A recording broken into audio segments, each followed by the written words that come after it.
Greetings everyone. We are going to start our chapter rights. Rights के बारे में हम डिस्कस करेंगे इस क्लास के अंदर। जनरली जो हम डिस्कस करते हैं उसमें 3 टाइप्स के राइट हैं। अब जो 3 टाइप्स के नेचुरल राइट्स हैं मैं उसकी बात करूं तो उसमें राइट टू लाइफ है, राइट टू फ्रीडम है, राइट टू प्रॉपर्टी है।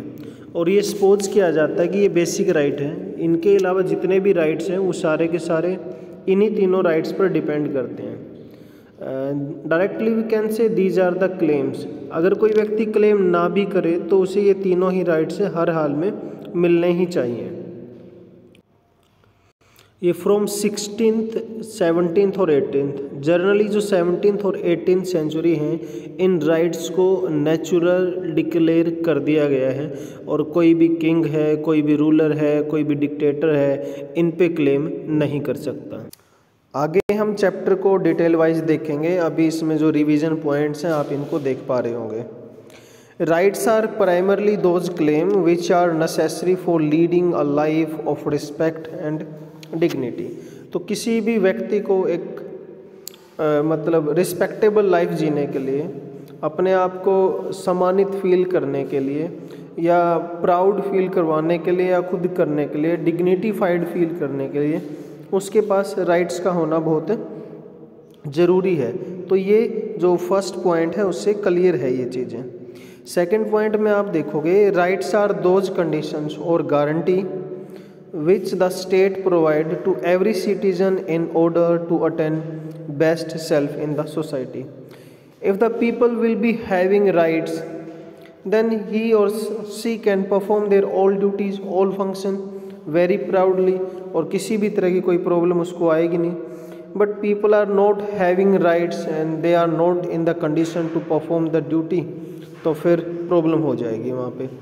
थर्ड पॉइंट आप देखेंगे on the right guaranteed to citizen in our country and in many others is a freedom of movement. This right is of particular importance of worker labor tend to migrate in search of job when opportunities are not available in their home. अगर कोई आपके आसपास में कोई job available नहीं है, काम available नहीं है, तब आप क्या करोगे? Definitely you will have to migrate. Migrate means एक जगह से दूसरी जगह जाना पड़ेगा, एक एरिया से दूसरे एरिया में जाना पड़ेगा। Generally through out the history आप बहुत सारे एग्जाम्पल देखोगे, जब जब जो है हार्डशिप आई है, हंगरशिप आई है, अनएम्प्लॉयमेंट आई है, लोगों ने अपने एरियाज़ को छोड़ के दूर दूर तक जो है डिस्टेंसेस को कवर किया है, इवन ओवर द कॉन्टिनेंट्स किया है। एशिया के लोग कभी अफ्रीका में, कभी यूरोप के अंदर अलग अलग कॉन्टिनेंट्स में देखने को मिले हैं। तो जनरली इसमें लोग गांव से शहर की तरफ बढ़ते हैं। नेक्स्ट पॉइंट को देखेंगे हम। The legal rights are given by the government to its citizen which are classified as social rights, political rights and fundamental rights. तो जो गवर्नमेंट लीगली लोगों को राइट्स देती है उसमें यहाँ पर 3 क्लासिफिकेशन दिए हैं। क्लासिफिकेशन नंबर 1 सोशल राइट्स है, पॉलिटिकल राइट्स है, फंडामेंटल राइट्स है। तो generally we are having 6 fundamental rights. But जो हमारा बेसिक कॉन्स्टिट्यूशन था, जब कॉन्स्टिट्यूशन बनाया गया उसमें 7 फंडामेंटल राइट्स थे और जो 7th फंडामेंटल राइट्स था वो राइट टू प्रॉपर्टी था। लेकिन कुछ सर्कमस्टांसेस की वजह से कंट्री की ग्रोथ के लिए, डेवलपमेंट के लिए उसको तो अब रिमूव कर दिया है from fundamental rights. 5th point यहाँ पर क्या है?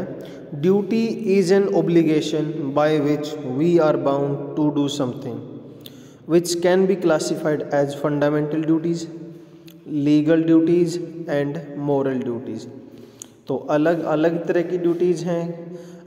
तो आपको ऑफिस में टाइम पर जाना है तो लीगल ड्यूटीज़ के अंदर आ जाएगा।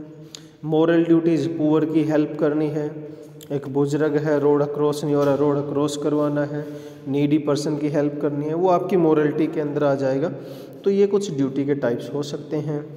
अ bill of rights is enshrined in the constitution to be given a primary importance known as fundamental rights. अब अलग अलग देश के अंदर जो है राइट्स को अलग अलग नेम से डिनोट कर दिया जाता है। जैसे साउथ अफ्रीका के कॉन्स्टिट्यूशन में इसे बिल ऑफ राइट्स का नेम दे दिया, वैसे ही इंडिया के कॉन्स्टिट्यूशन में से फंडामेंटल राइट्स के नाम से जानते हैं। Now the seventh point is that the political rights. अब पॉलिटिकल राइट्स के अंदर क्या होगा, पॉलिटिकल राइट्स किस तरह के होंगे। एक तो राइट टू वोट ही आ जाएगा पॉलिटिकल राइट्स के अंदर। दूसरा right to be contest the election, आपको इलेक्शन लड़ने की परमिशन दे दी गई है, वो भी एक राइट है। Right to form the political party and right to join the political party. कुछ इस तरीके के जो राइट्स होंगे उन्हें हम पॉलिटिकल पार्टी के बिहाफ पर मान के चलेंगे। पॉलिटिकल पार्टी आप फॉर्म कर सकते हो और किसी भी पॉलिटिकल पार्टी को आप ज्वाइन कर सकते हो।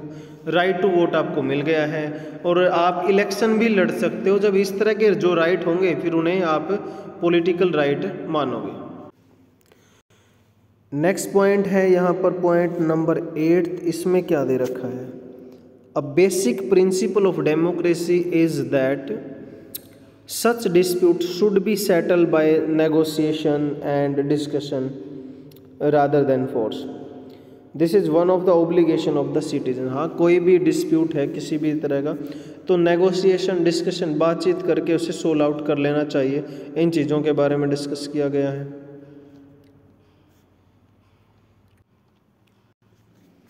Economic rights give the right to enjoy the opportunity to earn one's own livelihood to fulfill their basic needs। तो इसके अंदर काम का अधिकार है, व्यक्ति किसी भी तरह का काम कर सकता है जैसी उसकी एबिलिटी है, जैसी उसकी मतलब स्किल है। But the rights can be enjoyed only if a person is committed towards the duties also। The issues of whether full and equal membership means all the citizens, rich or poor, should be guaranteed certain basic rights, a minimum standard of living by the state। तो इसमें यही माना गया है कि हर देश की, हर government की ड्यूटी बनती है कि जो बेसिक नेसेसिटी है, बेसिक नेसेसिटी को हम कैसे काउंट करते हैं, जैसे कि रोटी, कपड़ा और मकान, फूड, शेल्टर और हाउसिंग, ये सारी की सारी चीज़ें तो एटलीस्ट गवर्नमेंट को प्रोवाइड करवानी चाहिए। आगे 12th पॉइंट हम देखेंगे, इसमें है the key concept in marshals idea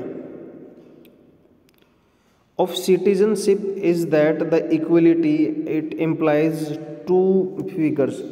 First, that qualify of the given rights and duties. Second, that the quantity of people upon whom they have been bestowed grows। Marshall sees citizenship as involving three kind of rights। तो martial ने तो 3 तरह के जो हैं rights हैं उनके बारे में बताया है, सिविल है, पॉलिटिकल है एंड सोशल।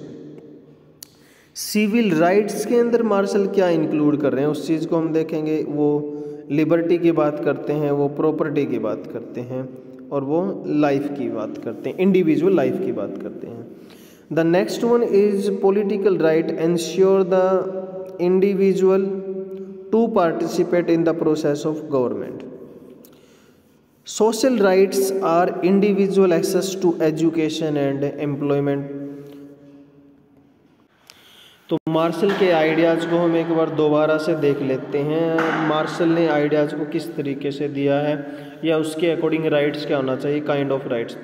पहला सिविल राइट्स की बात की है उसने, फिर पॉलिटिकल राइट्स की बात की है, सोशल राइट्स की भी बात की है। तो जो सिविल राइट्स हैं, मार्शल सिविल राइट्स में क्या बताते हैं, राइट टू लाइफ होना चाहिए, लिबर्टी होना चाहिए, प्रॉपर्टी होना चाहिए। इनको सिविल राइट्स के तौर पर देखा है मार्शल ने। देन पॉलिटिकल राइट्स के अंदर क्या है, in enables the individual to participate in the process of government. वही वोट डालना, इलेक्शन लड़ना, ये चीज़ें आ जाएंगी। सोशल राइट्स में क्या समझते हैं martial, social rights give the individual access to education and employment।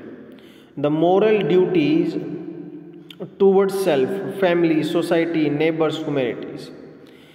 Next 15th point है यहाँ, the concept of equal citizenship would mean that providing equal rights and protection to all citizens should be one of the guiding principle of government policies।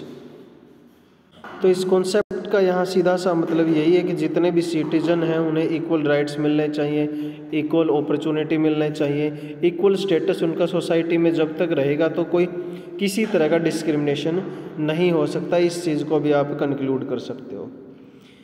Next point है यहाँ legal duties include obedience of laws, payment of taxes, to participate in military services if required, as well as to cooperate with the government employees.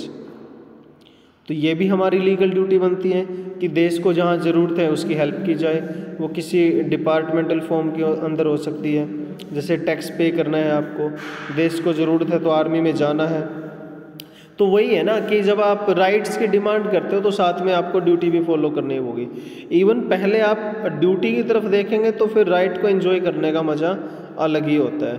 तो आप अपने duty को follow कीजिए, rights अपने आप आपको मिलते जाएंगे।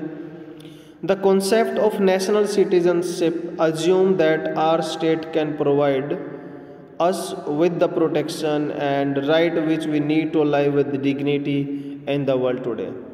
And the last and important point है जो एक क्वेश्चन भी बन सकता है यहाँ से, 10th of December 1948 General Assembly of the UN adopted and proclaimed the Universal Declaration of Human Rights as a common standard of achievement for all people and all nations।